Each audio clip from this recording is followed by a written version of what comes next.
Okay, so we're still in collections and we're still looking at lists, and the next method that we're going to look at on lists is the reverse method. And again, as usual, we're going to scroll up and capture a whole, create a list here.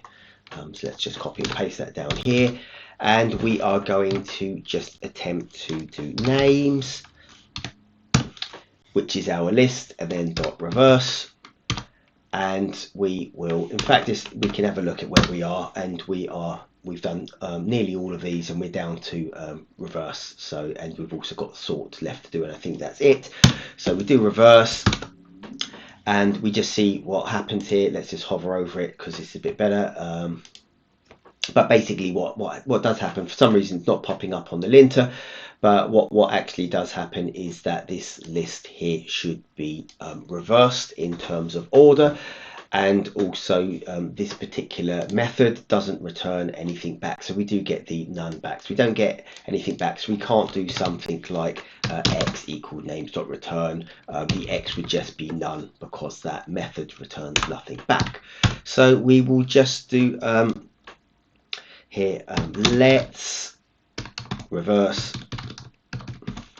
the names, and we will print this out,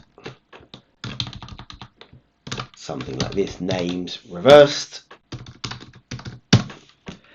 And when we run this, we get our original list of names: Alice, Bob, Charlie, Darren, Elsa, and Fiona. And then when we do the reverse function, we get the list the other way around. So it's F going downwards back to Alice. So Fiona, Elsa, Darren, Charlie, Bob, and Alice. And just as a side note, I guess we could do something like this just to get it in order. And the reverse is actually quite a simple method. So let's reverse the names again. And what are we expecting? We should retrieve back our original list. So names reversed twice. We've now reversed it, and we've reversed it a second time. And indeed, the names reversed twice is Alice, Bob, Charlie, Darren, Elsa, and Fiona over here, which replicates our original list. So we've done a reversal, and then we've done a second reversal. So that's how the reverse method in Python works.